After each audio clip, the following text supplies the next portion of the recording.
Todos os que estão nos infernos estão nos males e, por conseguinte, nos falsos derivados dos amores de si e do mundo. Todos os que estão nos infernos estão nos males e, por conseguinte, nos falsos, e nenhum lá está nos males e ao mesmo tempo nas verdades. A maioria dos maus que estão no mundo conhece as verdades espirituais, que são as verdades da Igreja, porque as aprendeu desde a infância e depois pela prédica e leitura da palavra, e, finalmente, falou segundo essas verdades. Alguns até induziram os outros a crer que eles eram cristãos de coração, porque sabiam falar por meio dessas verdades com uma afeição simulada e também agir sinceramente como segundo uma fé espiritual. Mas os dentre eles que em si mesmos pensaram contra essas verdades e se abstiveram de fazer males segundo seus pensamentos, unicamente por causa das leis civis e por causa de reputação, das honras e dos lucros, todos esses são maus de coração e estão nas verdades e nos bens somente quanto ao corpo e não quanto ao espírito. Por isso, na outra vida, quando lhes são tirados os externos e os internos que pertencem ao seu espírito são desvendados, eles estão inteiramente nos males e nos falsos, e não têm verdade alguma, nem bem algum. É evidente que as verdades e os bens tinham residido apenas em sua memória, simplesmente como conhecimentos. E daí é que eles as tiravam quando falavam e simulavam os bens como se fosse por um amor e uma fé espirituais. Quando tais espíritos são postos em seus internos, por consequência em seus males, eles não podem mais pronunciar verdades, mas pronunciam somente falsidades, pois falam conforme seus males.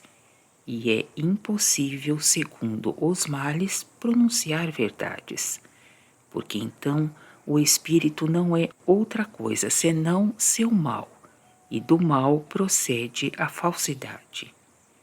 Cada espírito mau é reduzido a esse estado antes de ser lançado no inferno. Ver números 499 a 512. Chama-se a isso ser vastado quanto às verdades e aos bens.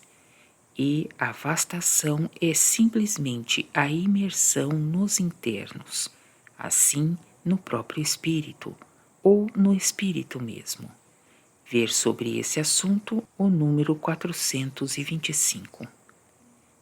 Quando o homem é tal depois da morte, ele não é mais um homem-espírito como em seu primeiro estado, de que se falou nos números 491 a 498, mas é verdadeiramente um espírito, porquanto é verdadeiramente espírito na face e no corpo correspondentes aos seus internos que pertencem ao seu espírito.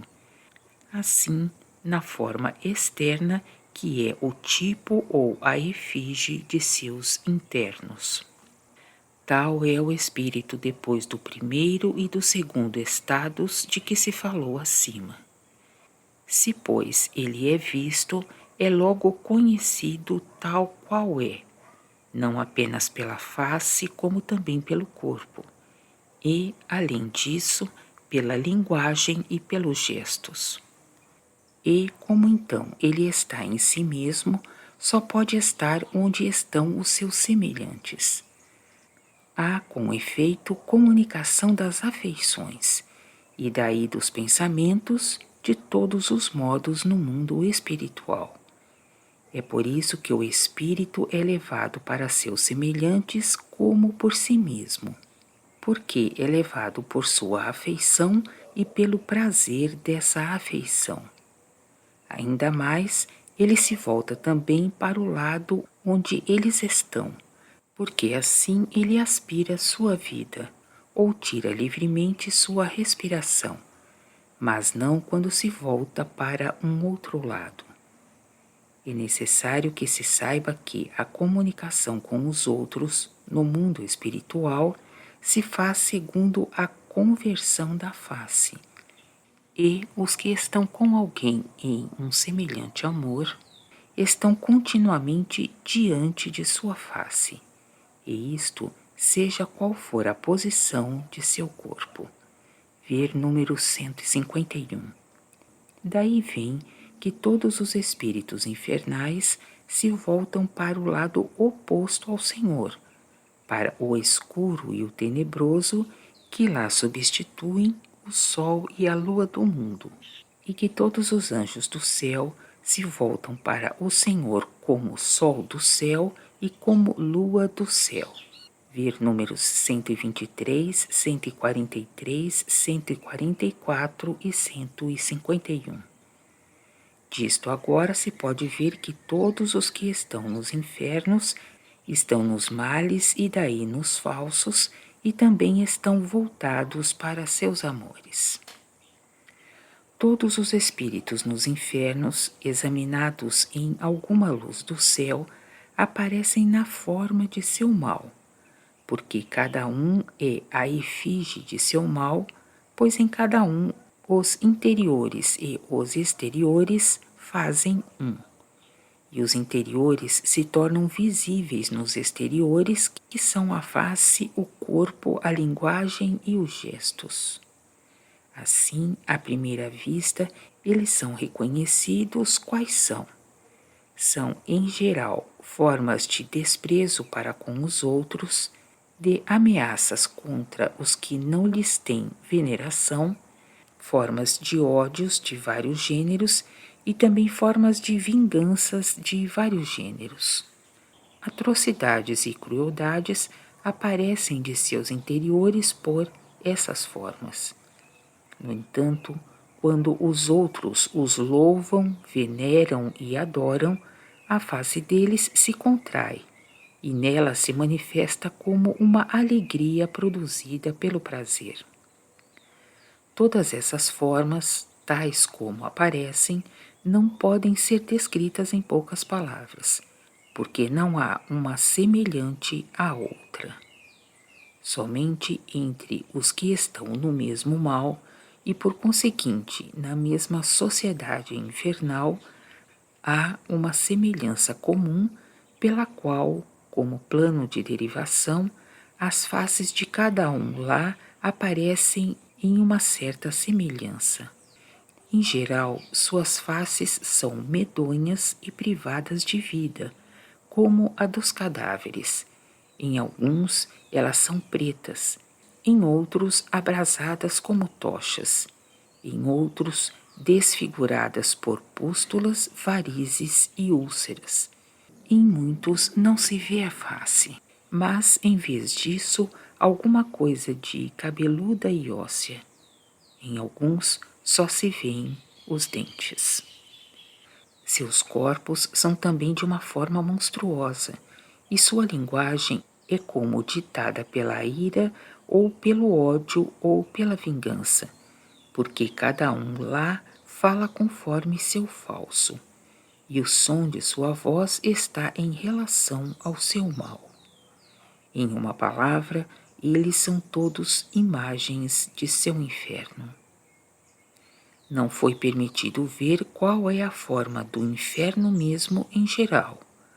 Foi dito unicamente que, do mesmo modo que o céu inteiro, em um só complexo, representa um só homem, ver número 59 a 67, do mesmo modo o inferno inteiro, em um só complexo, representa um só diabo, e também se apresenta sob a efígie de um só diabo, ver número 544. Mas, muitas vezes, foi concedido ver as formas dos infernos em particular, ou das sociedades infernais, porquanto, nas aberturas desses infernos, denominadas portas do inferno, aparece normalmente um monstro que representa, no geral, a forma dos que lá estão. As atrocidades dos que lá residem são também representadas ao mesmo tempo por atos cruéis e atrozes que deixo de referir. Todavia, cumpre saber que os espíritos infernais aparecem assim na luz do céu, mas entre si aparecem como homens. Isto é pela misericórdia do Senhor, a fim de que essas horríveis deformidades não se manifestem entre eles como diante dos anjos.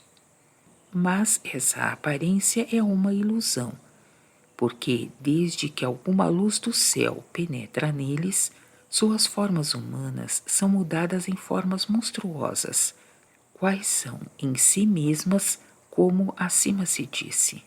Pois na luz do céu tudo se mostra tal qual é em si.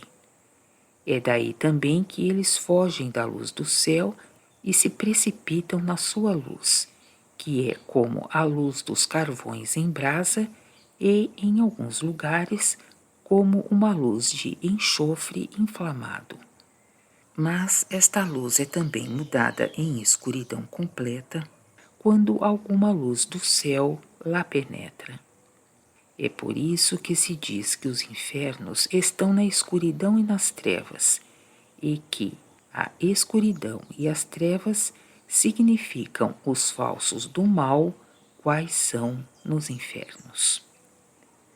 Pela inspeção dessas formas monstruosas dos espíritos nos infernos, formas que, como se disse, são todas formas de desprezo pelos outros, de ameaças contra os que os não honram e veneram, e também formas de ódios e de vinganças contra os que lhes não são favoráveis, vi claramente que elas todas eram, em geral, formas do amor de si e do amor do mundo, e que os males de que elas são formas especiais tiram suas origens desses dois amores. Foi-me dito também do céu, e também eu próprio tive a prova disso por muitas experiências, que esses dois amores, a saber, o amor de si e o amor do mundo, reinam nos infernos e constituem também os infernos. Que o amor para com o Senhor e o amor para com o próximo reinam nos céus e também constituem os céus. E os dois amores que são os do inferno e os dois amores que são os do céu são diametralmente opostos entre si. A princípio fiquei admirado de que o amor de si e o amor do mundo fossem tão diabólicos, e de que os que estão nesses amores fossem tais monstros à vista. Pois no mundo pouco se reflete no amor de si, mas sim sobre essa exaltação do espírito nos externos que se chama soberba, que, pelo fato de manifestar-se à vista, crê-se que ela é o amor de si. Além disso, o amor de si, que não se manifesta assim, é considerado no mundo como o fogo da vida pelo qual o homem é levado a ambicionar empregos e prestar usos, visto que, se o homem não visse neles honra e glória, seu espírito se entorpeceria. Pois o que se diz é: quem fez alguma coisa de digno, de útil e de memorável, senão para ser celebrado e honrado pelos outros, ou nos espíritos dos outros? E por que se fez isso senão pelo fogo do amor pela glória e honra, por conseguinte para si? Daí resulta que não se sabe no mundo que o amor de si, considerado em si mesmo, é o amor que reina no inferno e faz o inferno no homem. Sendo assim, vou primeiramente descrever o que é o amor de si e mostrar depois que deste amor jorram como de uma fonte todos os males e, por consequência, todos os falsos. O amor de si é querer bem a si só e não aos outros, exceto em consideração a si mesmo. Assim, é não querer bem a Igreja, nem a pátria, nem a sociedade humana alguma, como também não lhes fazer bem, senão tendo em vista a própria reputação, honra e glória. E, se não vir tais vantagens nos usos que se lhes presta, dizer de coração: que me importa? Por que faria eu isso? Que lucraria com isso? E, em consequência, se omitir. Daí é evidente que aquele que está no amor de si não ama a Igreja, nem a pátria, nem a sociedade, nem uso algum, mas a si só. Seu prazer é simplesmente o prazer do amor de si. E como o prazer que provém desse amor faz a vida do homem, por isso sua vida é a vida de si mesmo. E a vida de si mesmo é a vida proveniente do próprio do homem. E o próprio do homem, considerado em si mesmo, é somente o mal. Quem ama a si, ama também os seus, que são em particular seus filhos e seus netos, e, em geral, todos os que fazem um com ele e que ele chama seus. Amar estes e aqueles é também amar a si, porque ele os considera como em si próprio e se considera neles. Entre os que ele chama seus estão todos os que o louvam, honram e veneram. Pela comparação com o amor celeste, pode-se ver qual é o amor de si. O amor celeste é amar os usos pelos usos, ou os bens pelos bens que o homem presta à Igreja, à pátria, à sociedade humana e ao concidadão.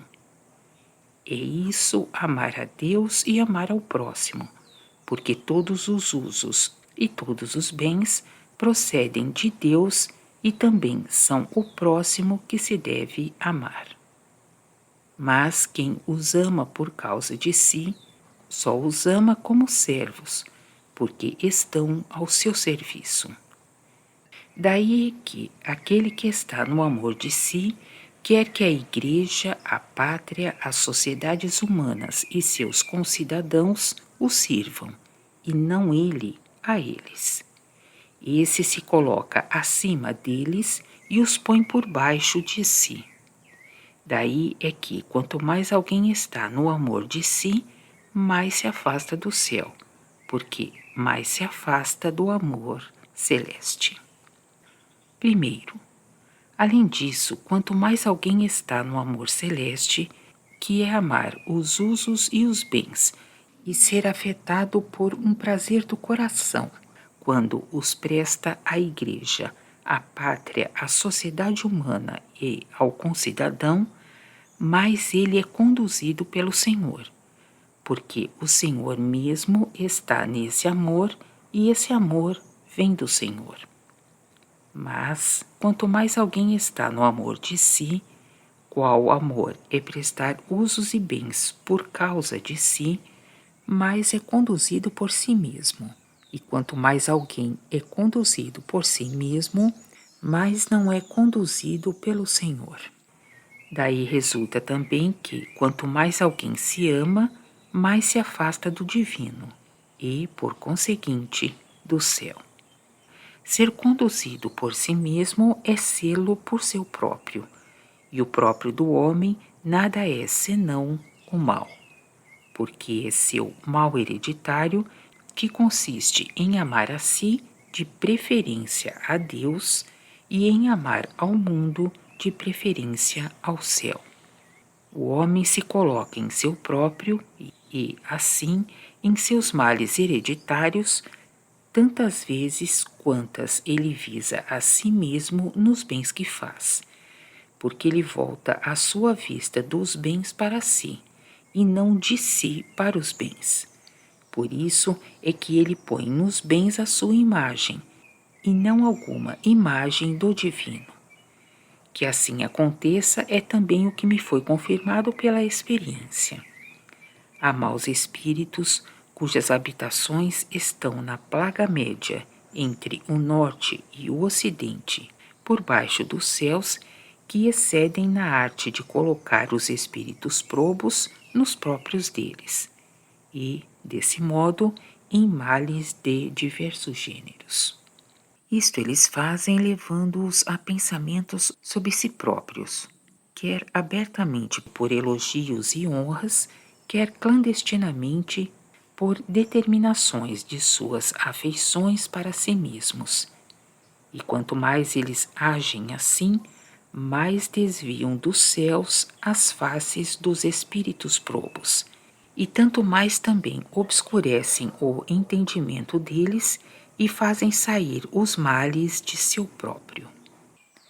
Que o amor de si seja oposto ao amor para com o próximo é o que se pode ver pela origem e essência de um e de outro. O amor ao próximo, naquele que está no amor de si, principia por si, porque esse diz que cada um é o próximo para consigo mesmo. E, de si, como centro, ele caminha para aqueles que fazem um consigo, diminuindo segundo os graus da conjunção pelo amor para consigo. Os que estão fora dessa consociação são considerados como nada, e os que são contra eles e contra seus males como inimigos, quaisquer que sejam, sábios ou probos, sinceros ou justos. Ao contrário, o amor espiritual para com o próximo principia do Senhor e caminha do Senhor como centro, para todos os que estão conjuntos ao Senhor pelo amor e pela fé, e progride segundo a qualidade do amor e da fé neles. Daí é evidente que o amor ao próximo, começando pelo homem, é oposto ao amor ao próximo que começa pelo Senhor, e que aquele procede do mal porque provém do próprio do homem, enquanto este procede do bem porque procede do Senhor, que é o bem mesmo. E ainda é evidente que o amor ao próximo que procede do homem e de seu próprio é corporal, enquanto o amor ao próximo que procede do Senhor é celeste. Em uma palavra, o amor de si constitui a cabeça do homem em que está, e o amor celeste em que se apoia faz os pés. E se não está a seu serviço, ele o calca com os pés. É por isso que aqueles que se precipitam no inferno são vistos como se precipitando com a cabeça para baixo para o inferno e os pés para cima para o céu. Ver número 548. O amor de si é também tal que quanto mais se lhe soltam os freios, isto é, mais se lhe tiram os vínculos externos, que são o temor da lei e das penas que ela inflige, e o temor de perder a reputação, a honra, o lucro, a função e a vida, tanto mais se arremessa até querer, enfim, dominar, não só sobre todo o globo, mas também sobre todo o céu e sobre o divino mesmo. Para ele nunca há limite ou fim. Eis o que jaz latente em quem quer que esteja no amor de si, ainda que isso não se manifeste diante do mundo, onde o homem é retido pelos vínculos de que acima se falou. Que assim suceda, cada um o vê claramente nos poderosos e reis, que não sendo retidos por esses freios, nem por esses vínculos, arruinam e subjugam províncias e reinos, tanto quanto o êxito os favorece, e aspiram um poder e uma glória sem limites. Que assim seja é o que ainda se vê pela Babilônia de hoje, que estendeu seu domínio até o céu e transferiu para si todo o poder divino do Senhor, e, continuamente, cobiça mais. Que tais homens são absolutamente contra o divino e o céu, e a favor do inferno quando vêm para a outra vida depois da morte, É o que se vê no opúsculo do juízo final e da Babilônia destruída. Imagine-se alguma sociedade composta de semelhantes homens, cada um dos quais se ama exclusivamente a si próprio e não ama a outrem, senão tanto quanto fizer um consigo. E ver-se-á que seu amor não é diferente do que reina entre salteadores. Esses se abraçam e chamam-se amigos enquanto agem conjuntamente, mas se precipitam uns contra os outros e se trucidam desde que não agem juntamente e ficam livres da dominação de seus chefes. Se seus interiores e seus espíritos forem examinados, ver-se-á que eles zombam em seu coração de tudo o que é justo e sincero, e até do divino, que eles rejeitam como coisa sem valor. É o que se torna ainda mais evidente por suas sociedades nos infernos, das quais se falará abaixo.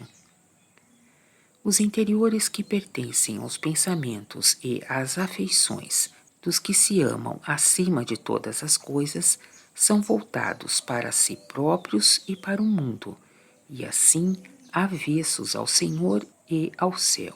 Daí resulta que eles estão tomados por males de todo gênero, e que o divino não pode influir, porque desde que influi, o influxo é imerso nos pensamentos sobre si próprio e é manchado, e também introduzido em males que procedem de seu próprio.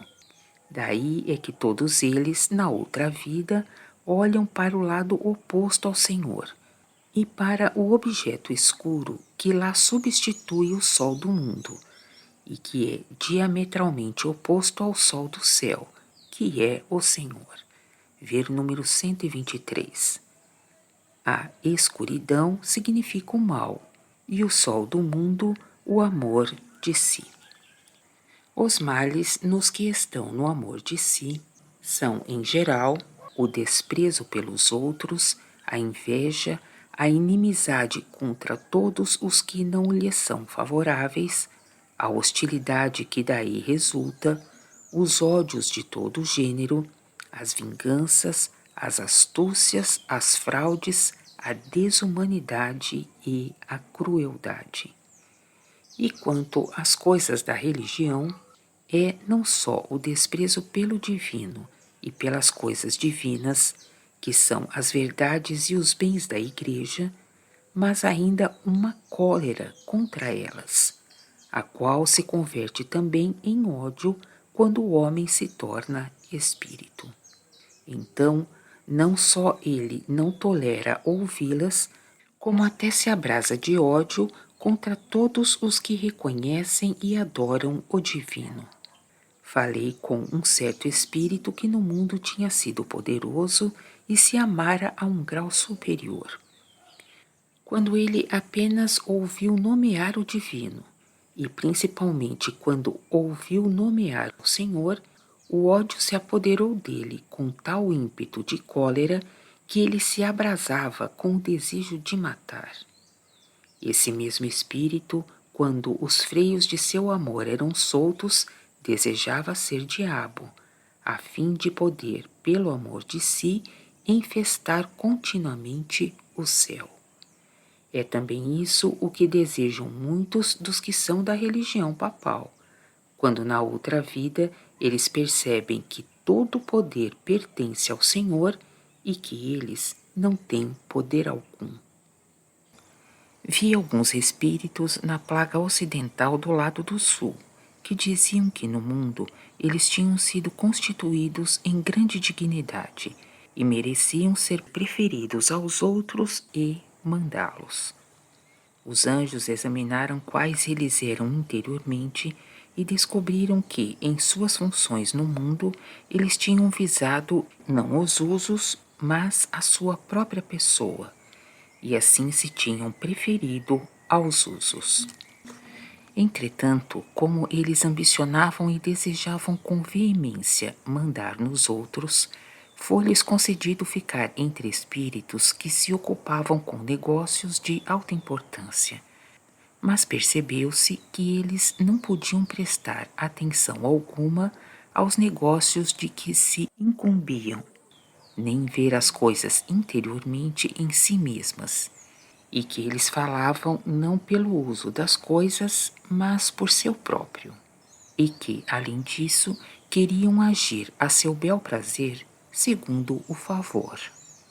Por isso, foram demitidos dessa função e despedidos para procurarem empregos em outra parte. Eles seguiram, pois, seu caminho mais para frente na plaga ocidental, onde foram aqui e ali recebidos. Mas em toda parte lhes foi dito que eles só pensavam em si, e não pensavam em coisa alguma a não ser em relação a si, e que por isso eles eram estúpidos e não passavam de espíritos sensuais e corporais. Por isso foram banidos de toda parte aonde vinham. Algum tempo depois, viu-se que estavam reduzidos a uma extrema miséria e pediam esmola. Assim, tornou-se evidente que aqueles que estão no amor de si, ainda que pelo fogo de seu amor pareçam falar com sabedoria no mundo, contudo assim falam por sua memória e não por alguma luz racional. Por isso, na outra vida, quando não é mais permitida a reprodução das coisas da memória natural, eles são mais estúpidos do que os outros, e isto porque eles foram separados do divino. Há dois gêneros de dominação. Um pertence ao amor para com o próximo e o outro ao amor de si. Estas duas dominações são, em sua essência, absolutamente opostas uma à outra. Aquele que domina pelo amor para com o próximo quer bem a todos e nada ama mais do que os usos. Assim, o que mais ama é servir a outrem. Por servir a outrem, entende-se querer bem a outrem e prestar-lhes usos, seja a igreja, seja a pátria, seja a sociedade ou a um cidadão. É esse o seu amor e esse o prazer de seu coração. Por isso, também, quanto mais ele for elevado às dignidades acima dos outros, mais se alegra, não por causa das dignidades, mas por causa dos usos que ele pode então exercer em maior quantidade e em mais alto grau. Tal é a dominação dos céus. Ao contrário, aquele que domina pelo amor de si quer bem unicamente a si. Os usos que ele exerce visam sua honra e sua glória, que são para ele os únicos usos. Ele serve aos outros para ser servido, honrado e para dominar. Ambiciona as dignidades, não pelos bens que ele deve fazer à pátria e à igreja, mas para estar na eminência e na glória, e, consequentemente, no prazer de seu coração. O amor de dominar também permanece em cada um depois da vida no mundo. Mas os que dominaram pelo amor para com o próximo recebem também uma dominação nos céus. Todavia, não são eles que então dominam, mas os usos que eles amam. E quando os usos dominam, é o Senhor que domina. Ao contrário, aqueles que no mundo dominaram pelo amor de si estão, depois da vida no mundo, no inferno, e lá exercem os empregos mais vis. Vi homens poderosos que no mundo tinham dominado pelo amor de si, postos entre os mais vis, e alguns deles entre os que lá estão em latrinas. Mas quanto ao que diz respeito ao amor do mundo, este amor não é oposto ao amor celeste em tal grau, porque não encerra em si tão grandes males. O amor do mundo é querer, por um artifício qualquer, chamar a si os bens dos outros, pôr seu coração nas riquezas e tolerar que o mundo o retire e o desvie do amor espiritual, que é o amor pelo próximo, e o separe, por conseguinte, do céu e do divino. Esse amor do mundo é, contudo, múltiplo. Há o amor das riquezas, a fim de ser elevado às honras, que são as únicas amadas. Há o amor das honras e das dignidades, a fim de se adquirir riquezas. Há o amor das riquezas para diversos usos que proporcionam prazer no mundo. Há o amor das riquezas somente pelas riquezas, como é o amor dos avarentos, e assim por diante. O fim pelo qual o homem ama as riquezas é denominado uso. E é o fim ou o uso que dá ao amor sua qualidade, porque o amor é tal qual é o fim pelo qual se age. Tudo mais lhe serve apenas como meios.